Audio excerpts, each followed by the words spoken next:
Hola, buen día para todos y todas. Espero que hayan tenido una excelente semana y que la paz de Dios continúe guardando sus vidas y las de sus familias. Tengo de nuevo el privilegio de compartir la palabra de Dios con ustedes en esta mañana y vamos a seguir estudiando acerca del fruto de una vida abundante. Ya hemos escudriñado varias de las virtudes descritas por el apóstol Pablo en Gálatas capítulo 5. Hemos estudiado acerca del amor, ese amor que Dios derramó en nuestras vidas por su Espíritu Santo. También hablamos del gozo, ese gozo que produce el saber que estamos en Cristo y Cristo está en nosotros y que fuimos sellados por el Espíritu Santo de Dios. La paz, esa paz que tenemos producto de la obra de Jesucristo en la cruz, como dice el apóstol Pablo, esa paz que sobrepasa todo entendimiento. Y el pasado domingo aprendimos acerca de la paciencia y he orado para que Dios esté ayudando a cada uno de nosotros a poder seguir ejercitando estas virtudes que son parte del fruto del Espíritu Santo en la vida de todos nosotros como creyentes. Hoy vamos a hablar acerca de la benignidad, pero antes quiero pedirle que me acompañe en una oración y muy especialmente quisiera que mencionáramos en esta oración a los familiares de nuestro querido hermano y amigo Carlitos, quien esta semana, de hecho antes de ayer, fue llamado a la presencia del Señor. Sabemos que está gozando de su gloria, de su presencia, de su paz, pero también es importante, por supuesto, orar por la familia que está aquí y que la esperanza que tenemos todos pues siga intacta. Padre, te agradecemos por esta semana que ha transcurrido. Gracias como siempre por tu bendito favor. Gracias por tu fuerza y fortaleza en la vida de cada uno de nosotros. Gracias por tu fidelidad para con cada uno de nosotros, Dios. Y gracias por la obra que tu Santo Espíritu comenzó en cada uno de nosotros, que ha ido perfeccionando, Señor, y ayudándonos, motivados por tu palabra y con la guía de tu Espíritu, Señor, a poder desarrollar día a día esas virtudes del fruto de tu Espíritu en nosotros. Hoy queremos como iglesia, Dios, dirigirnos a ti para pedirte que también estés trayendo consuelo y fortaleza a la familia de nuestro querido hermano Carlos, a quien tú llamaste, Señor Dios, a ocupar ese lugar que ya habías preparado para él en tu reino eterno. Gracias por la vida de Carlitos, por los que lo conocimos, por lo que él representó en la vida de muchos, por ese dinamismo y ese ánimo que siempre le caracterizó. Y sobre todo gracias porque te conoció y ahora está gozando de ese gozo eterno, Señor, en el cielo. Te pido, Señor, que sigas siendo tú la fuerza y el consuelo para Lucena, su esposa, para sus hijos, Dios, también, y para toda la familia extendida, Dios, que en este momento, pues por supuesto, están experimentando la partida de una persona como Carlitos. Pero gracias, Dios, por la esperanza que tenemos, esa esperanza en los cielos, y que sabemos que nos da la confianza de que un día estaremos juntos en tu reino eterno. Te pido que tu palabra en esta mañana sea guiándonos y sea llenándonos de esa paz y sobre todo que nos ayudes a poder compartir y sobre todo vivir esa virtud de la benignidad. En el nombre de Cristo hemos orado con gratitud. Amén. Bien, como les decía, vamos a hablar acerca de la benignidad, la quinta virtud de este fruto del Espíritu en cada uno de nosotros, el fruto de una vida abundante, como le hemos llamado a esta serie que hemos venido compartiendo. Y para comenzar, pues es importante que hablemos acerca del significado bíblico de ese término benignidad. La palabra benigno deriva del latín benignus, que a su vez está compuesta por los vocablos bene, que significa bueno, y genus, que indica nacido. Por lo tanto, etimológicamente, benignidad significaría algo que es concebido o creado para el bien. Y pensando en esta definición, recordaba lo enseñado por el apóstol Pablo en Efesios capítulo 2, versículo 10, donde dijo el apóstol Pablo, porque somos hechura suya, es decir, hechura de Dios, creados por Dios. Dice acá, creados en Cristo Jesús para buenas obras, las cuales Dios preparó de antemano para que anduviésemos en ellas. Estas son obras que Dios ya tenía preconcebidas y que colocaría en el corazón de cada uno de nosotros como creyentes una vez reconociéramos el señorío de Cristo y su plan de redención para nuestras vidas. Estas obras no son hechas con nuestras fuerzas o por virtud propia, ni para nuestro beneficio. Estas obras de las que habla aquí Pablo en Efesios 2:10, que tienen que ver con la benignidad, son obras hechas por gracia, o mejor, preparadas por Dios, por su gracia abundante, para que nosotros las obedezcamos bajo la guía y dirección del Espíritu Santo de Dios. La benignidad entonces se refiere a un comportamiento ejemplar de todo cristiano, proclamado a través de la gracia, la ternura, la compasión y el buen vivir con sus semejantes. La benignidad entonces es algo que debe también, como todas las otras virtudes, destacarse en la vida de nosotros como hijos de Dios. En segundo lugar, quisiera hablar de la benignidad de nuestro Dios, porque Dios ha sido benigno con nosotros, y quisiera básicamente referirme a tres cosas que hablan, o tres aspectos que hablan de esa benignidad de nuestro Dios. En primer lugar, es la benignidad de Dios la que nos guía al arrepentimiento. La benignidad de Dios es la que nos guía al arrepentimiento. En Romanos capítulo 2, versículo 4, el apóstol Pablo escribió: ¿O menosprecias la riqueza de su benignidad, paciencia y longanimidad, ignorando que su benignidad te guía al arrepentimiento? Como recordaremos, Pablo le está hablando a aquellos religiosos, a aquellas personas que piensan que por sus buenas obras o por su buena conducta o porque han buscado a Dios, y lo que realmente es claro en las Sagradas Escrituras es que ninguno de nosotros, por nuestra condición de esclavitud al pecado, podíamos en forma alguna buscar a Dios. Por eso aquí Pablo, el apóstol, le está escribiendo a los oyentes en Roma y les está diciendo: es por la benignidad de Dios, en una paráfrasis, es por su paciencia que nosotros hemos sido guiados al arrepentimiento. Es muy hermoso, queridos hermanos y amigos, el recordar que Dios fue el que nos atrajo a sí mismo, como dice el profeta Oseas. Él nos atrajo a sí mismo con esas cuerdas de amor. Dios vio nuestra terrible condición de muerte espiritual, nuestra condición, como le dijera el salmista, de ese pozo de la desesperación y de ese lodo en que nosotros estábamos, y nos sacó de ahí.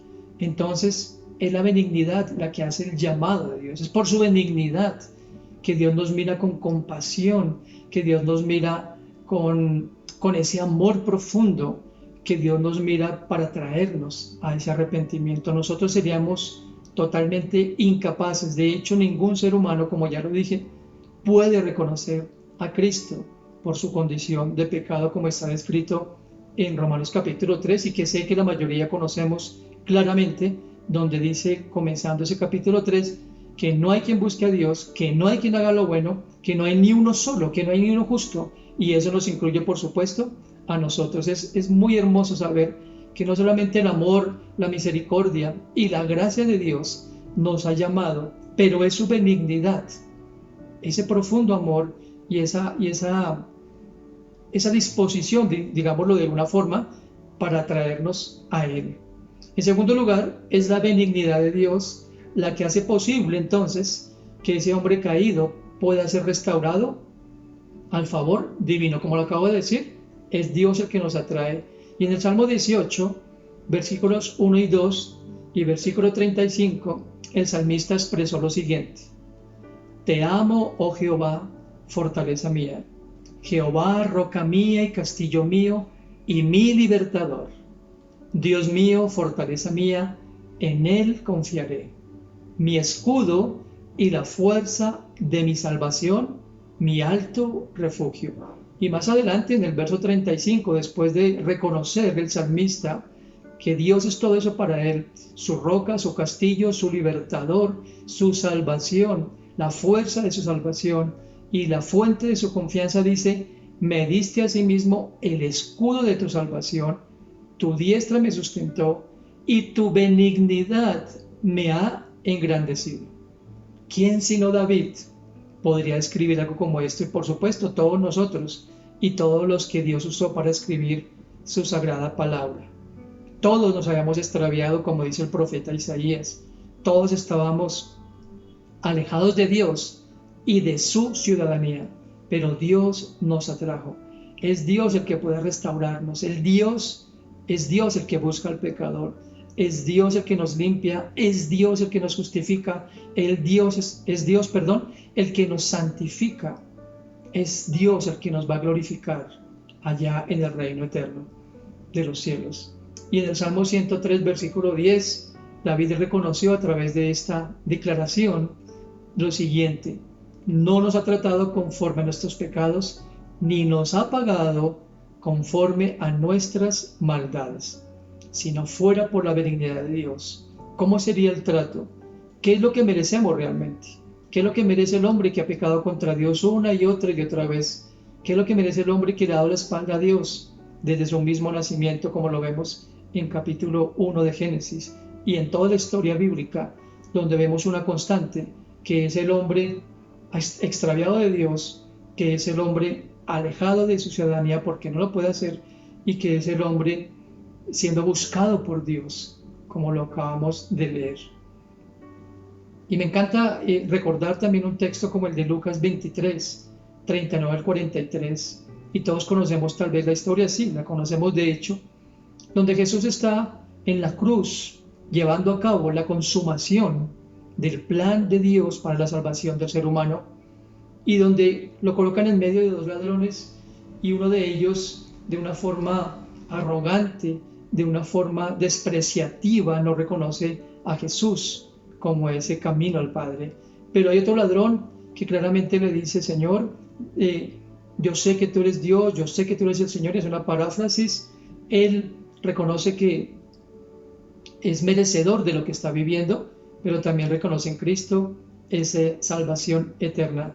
Y Jesús le asegura a este hombre: hoy estarás conmigo en el paraíso. Vemos claramente entonces cómo Jesús, en su benignidad también, a pesar de que este hombre, podemos decir, llevaba tal vez una vida delinquiendo, una vida de hacer el mal, pero en el último momento este hombre reconoce que Cristo lo puede llevar de regreso o lo puede reconciliar con el Padre, y por eso le hace esa petición. En tercer lugar, la benignidad de Dios es la que nos levanta y nos afirma. Y podemos ver en el registro bíblico esa misma condición o característica de Dios, ese mismo corazón de Dios, de levantar y afirmar a todos los que llamó a su servicio, como apóstoles, como profetas, como reyes, como jueces de su nombre, de su palabra. Y quiero citar simplemente un texto o una referencia de un profeta como Elías. Elías, usted puede reconocer y recordar que fue un hombre que fue enviado a dar mensajes a la nación, pero también a las naciones enemigas de Dios. Y Elías en un momento se sintió desanimado, sintió morir. Solamente para que lo lea en casa, en Primera de Reyes 19, del 1 al 18, Elías había sido condenado a muerte, por decirlo así, por Jezabel. Dios, a pesar de que Elías estaba desanimado y sintió morir y sintió desfallecer por esta cruda persecución y por la sentencia que sobre sus hombros caía, Dios toma en cuenta los sentimientos de Elías, envía un ángel para fortalecerlo y para que se asegurara o reconociera o recordara mejor que él no estaba solo, que Dios estaba con él. Pero por otro lado, que su gracia y sus palabras compasivas le iban a ayudar para que él pudiera cumplir el propósito que Dios le había dado para llevar a cabo. Entonces, esas tres cosas que podemos ver en cuanto a la benignidad de Dios. Si Dios no fuera benigno con nosotros, no podríamos experimentar de primera mano lo recibido por Dios. Todas las otras virtudes de las que hemos hablado la recibimos abundantemente de Dios, como lo hemos visto en los sermones pasados. En tercer lugar, quisiera compartir con ustedes acerca de la benignidad, que esa benignidad muestra un corazón realmente renovado. La benignidad está relacionada con aquellos valores que consideramos buenos de imitar, como los que ya hemos aprendido. En términos bíblicos, la persona que es benigna muestra el bien en su corazón, pero no solamente es mostrar el bien, no solamente es expresarlo de labios, sino en sus obras. Se puede decir entonces que una persona benigna solo piensa en hacer el bien, y que en hacer el bien es algo que se ha constituido como un hábito en su diario vivir. Un hábito, por cierto, que está direccionado por sus nuevas creencias. La Biblia usa el término benignidad para referirse a un interés sincero, un interés de corazón por el bienestar de los demás. Y que por supuesto se debe exteriorizar mediante palabras amables y actos considerados. La benignidad, entre otras cosas, no es solamente ser educado o ser cortés, es algo mucho más profundo, es empatía de corazón motivada por el amor que ya Dios derramó en nosotros. La benignidad entonces es darse humildemente en misericordia y en amor a nuestro prójimo.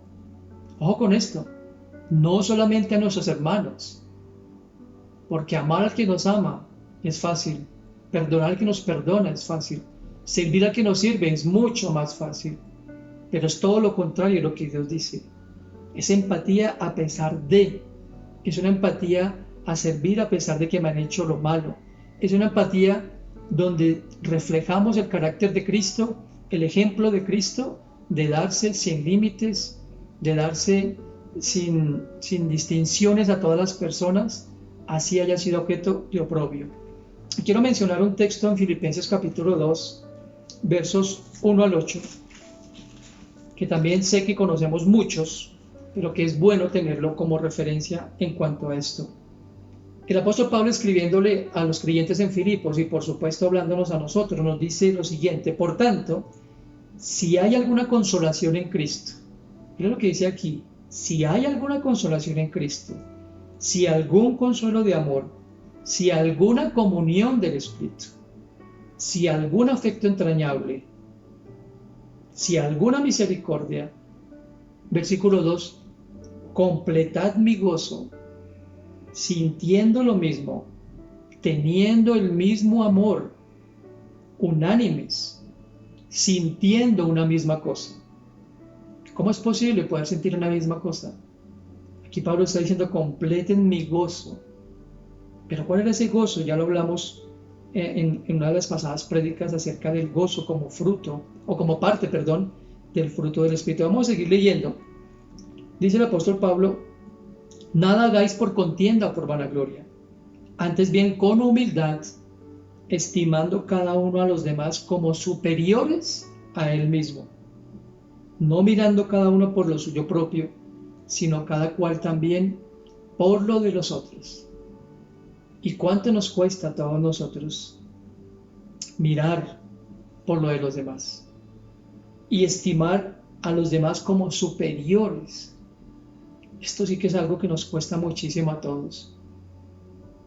Sobre todo aquellas personas, como también hemos aprendido, que son contradictorios a nuestra creencia u opositores, o aquellas personas que tal vez nos han pagado mal por bien, tal vez, seguramente le ha pasado, pero dice, hay que colocarlos por encima de nosotros.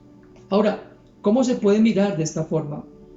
¿Cómo podemos actuar dejando de lado la vanagloria, o no ser contenciosos, o ser humildes con las personas? ¿Y cómo se puede mirar a los demás como superiores?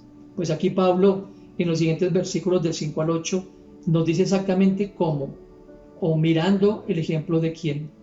En el verso 5 al 8 dice: haya pues en vosotros ese sentir que hubo también en Cristo Jesús. Ese sentir, la benignidad es sentirlo de adentro. no de forma externa, sino interna. Por eso es fruto del espíritu de la benignidad. El verso 6 dice, el cual siendo en forma de Dios, no estimó el ser igual a Dios como cosa que aferrarse, sino que se despojó de sí mismo, tomando forma de siervo, hecho semejante a los hombres. Y estando en la condición de hombre, se humilló a sí mismo, haciéndose obediente hasta la muerte y muerte de cruz. Y claramente cuando leemos un relato como este, podemos recordar cuál fue la actitud de Cristo cuando fue vituperado, golpeado, escupido, insultado por esos soldados romanos y aún por el pueblo que desconocía su plan de salvación y que no lo reconoció como el Hijo de Dios, como ese buen pastor. ¿Cómo lo pudo hacer? Humillándose,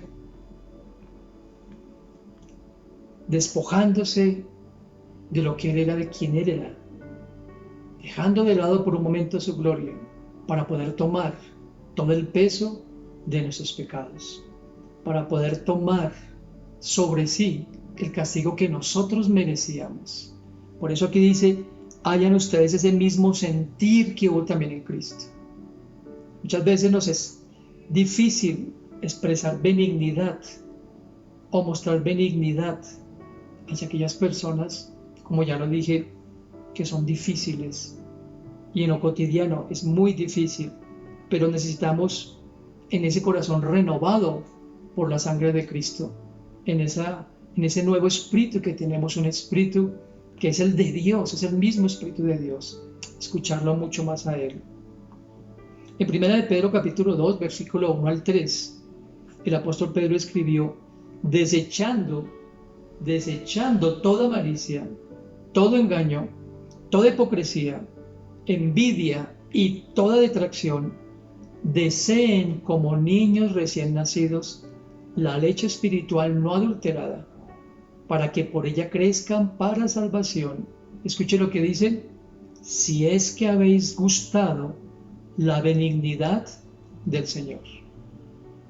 Y si leemos de abajo hacia arriba, podríamos decir, o el texto diría lo siguiente, si ustedes han gustado o han experimentado, dicho de otra forma, la benignidad del Señor, entonces ustedes deben estar creciendo en esa salvación que ya recibieron, deben estar deseando esa leche espiritual no adulterada, deben estar permanentemente dejando o desechando las detracciones, los conflictos, las contiendas, las envidias, la hipocresía, el engaño y la malicia.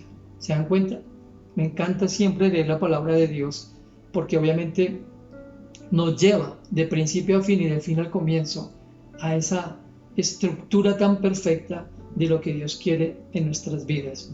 Si hemos realmente experimentado la benignidad de Dios, si nuestro corazón ha sido renovado y transformado por la gracia de Dios, si es el Espíritu Santo el que nos ha sellado, que como decía el pastor Luis Carlos la semana pasada, es la evidencia más clara de que realmente tenemos el Espíritu de Dios.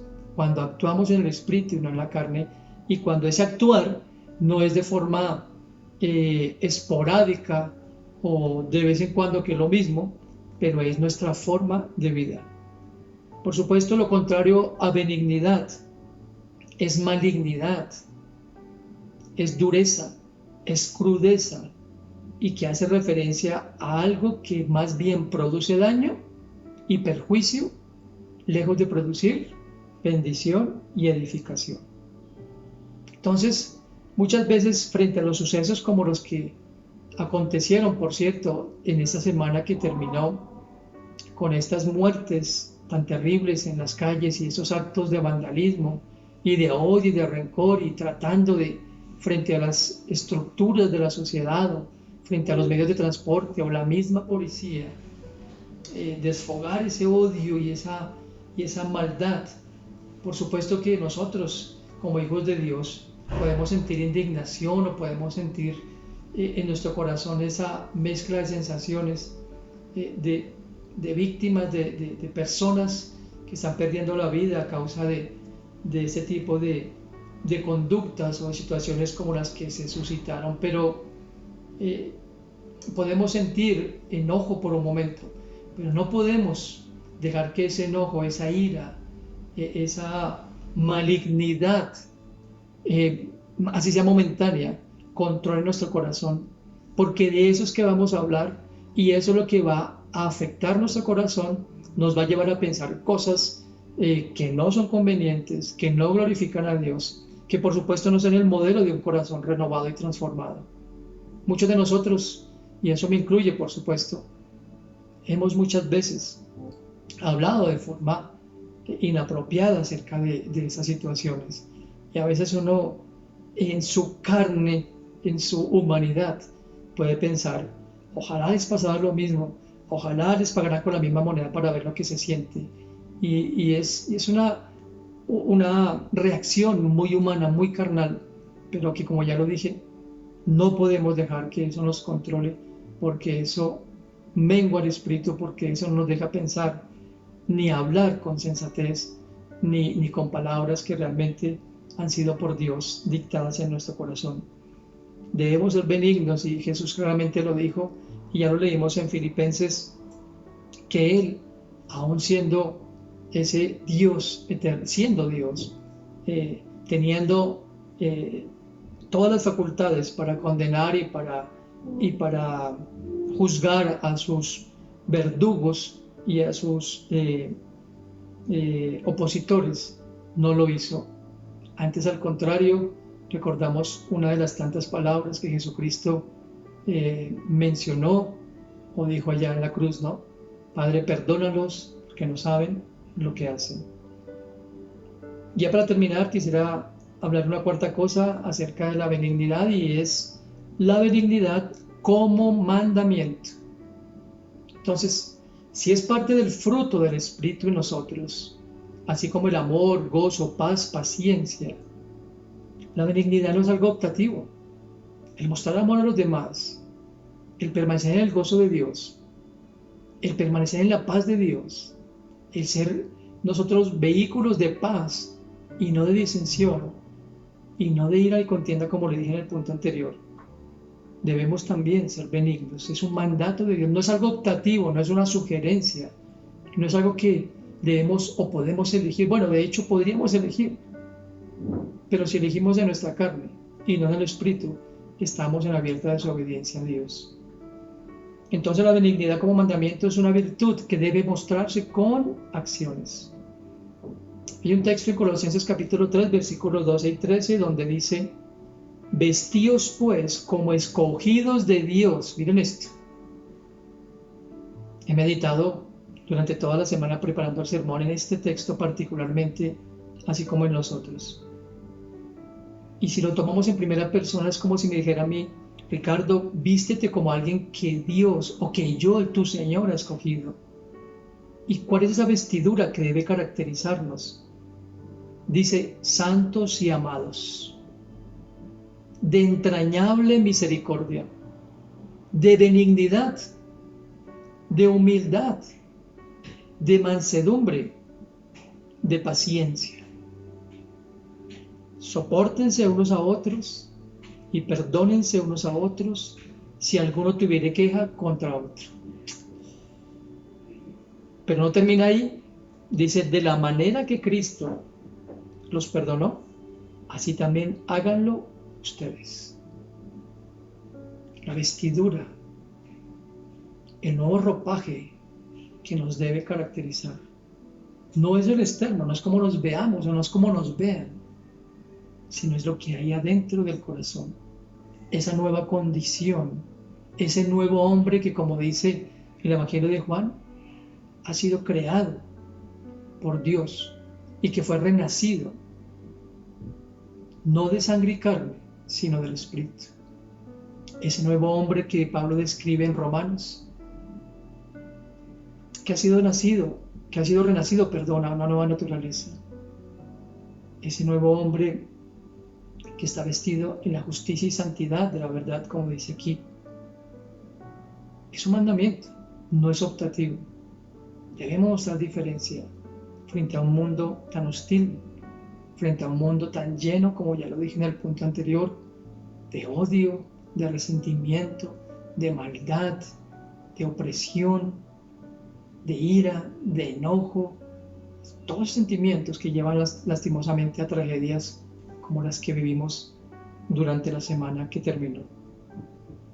Y Jesucristo, hablando de ese mandamiento, en Lucas 6:35, nos dice claramente: amen a sus enemigos, hagan el bien, presten, sin esperar nada a cambio, y será su galardón grande en los cielos, y así serán hijos del Altísimo. Y aquí dice: porque Él es benigno para con los ingratos y los malos. Es impresionante.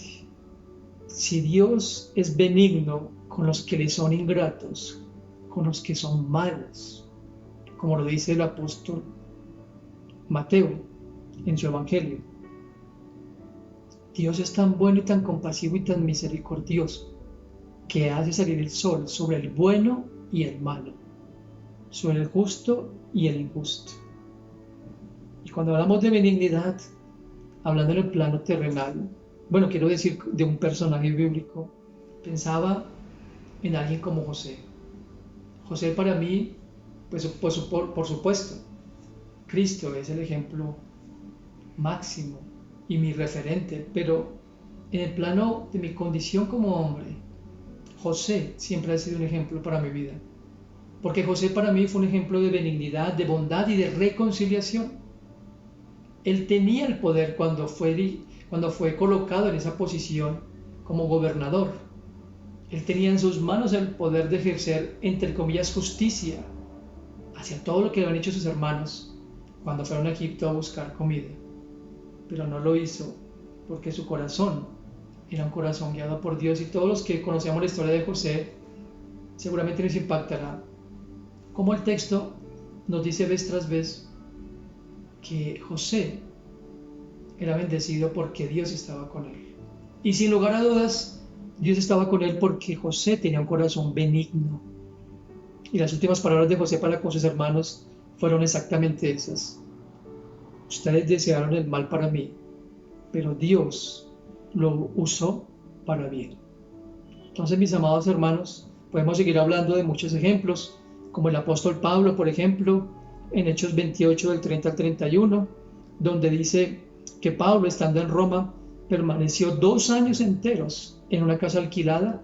Estoy parafraseando el texto de Hechos 28, 30, 31, y dice aquí que recibía a todos los que a él venían y les predicaba el reino de Dios y les enseñaba acerca del Señor Jesucristo abiertamente y sin impedimento. ¿Por qué la gente en Roma y en muchas de las iglesias de Asia escuchaban a Pablo? Porque el apóstol Pablo tenía un corazón benigno que había sido transformado, renovado por el encuentro que tuvo con Cristo persona a persona en el camino a Damasco. Así que el mismo ser de Pablo atraía a las personas por su forma de proceder. 4 cosas que hemos visto, mis queridos amigos, hermanos: el significado de la benignidad de nuestro Dios. La benignidad, en tercer lugar, muestra el corazón que ha sido renovado por Dios, y la benignidad como algo que Dios quiere porque es un mandamiento y que debe caracterizar nuestra vida cotidiana. Debemos, como las otras virtudes señaladas, desarrollar la benignidad. Pero ¿cómo podemos desarrollarla? Solamente hay una forma: sometiéndonos cada día a la bendita dirección del Espíritu Santo de Dios. Quiero terminar leyendo Gálatas capítulo 5, verso 16 y 17. En la versión TLA dice: por eso les doy este consejo: dejen que el Espíritu guíe sus vidas y no complazcan los deseos perversos de su naturaleza carnal. Nuestra naturaleza carnal desea lo que está en contra del Espíritu, y el Espíritu desea lo que está en contra de la naturaleza carnal, y los dos se oponen. Por eso resulta que ustedes no están haciendo lo que realmente quieren. Aquí está el secreto, aquí está la forma de poder desarrollar esas virtudes que hasta la fecha hemos escudriñado en la palabra de Dios: amor, gozo, paz, paciencia y benignidad. Solamente bajo la conducción diaria, frecuente, permanente del Espíritu Santo podemos practicarlas y podemos vivir de la manera que Dios quiere, glorificando su nombre y mostrando, así como lo leímos antes, que somos esos hijos amados de Dios y que nos complacemos en hacer su voluntad. Ore conmigo, por favor. Padre, te damos gracias en esta mañana por este mensaje. Gracias, Dios, porque en medio de un mundo que se debate entre la intolerancia y la violencia, entre el rencor y el odio, Señor Dios, entre sentimientos que son malignos, malvados, a nosotros nos has puesto como lumbreras en medio de esta generación, Señor Dios. Ayúdanos, Padre, porque sabemos que las instituciones y los hombres naturales no pueden obrar en concordancia de tu palabra, porque no te conocen y porque están muertos en sus delitos y pecados. Yo quisiera aprovechar para orar por nuestros gobernantes y por nuestras instituciones, para que ellos, como tú lo instruiste, Señor Dios, a Timoteo por medio de tu siervo Pablo, para que podamos todos orar por todas las autoridades, para que ellos puedan conocer la salvación en Cristo y entonces puedan gobernar con justicia y equidad. Y todas estas cosas, como se han venido presentando en nuestra nación y en muchas naciones del mundo, cesen, para que la intolerancia y el rencor, Señor, sean reemplazados por el amor, el perdón y la reconciliación. Ayúdanos, Dios, a ser benignos unos con otros, perdonándonos como tú nos has perdonado, reconciliándonos con aquellos que nos han ofendido y dispuestos siempre a hacer el bien a aquellos que aún puede que no lo hagan. Gracias, Dios, ayúdanos. Es imposible que sin tu Espíritu lo podamos hacer. Te pido que sigas bendiciendo a todos mis hermanos y amigos, a las personas que te conocen, y que podamos tener una semana bajo la guía y dirección de tu Santo Espíritu. Te alabamos y te bendecimos en el nombre de Cristo nuestro Señor. Amén. Bueno, mis queridos amigos, espero que tengan un buen resto de día. Disfruten este domingo con sus familias y espero que la semana que comienza sea guiada por Dios y su Espíritu Santo en su vida y en la mía. Que Dios les bendiga.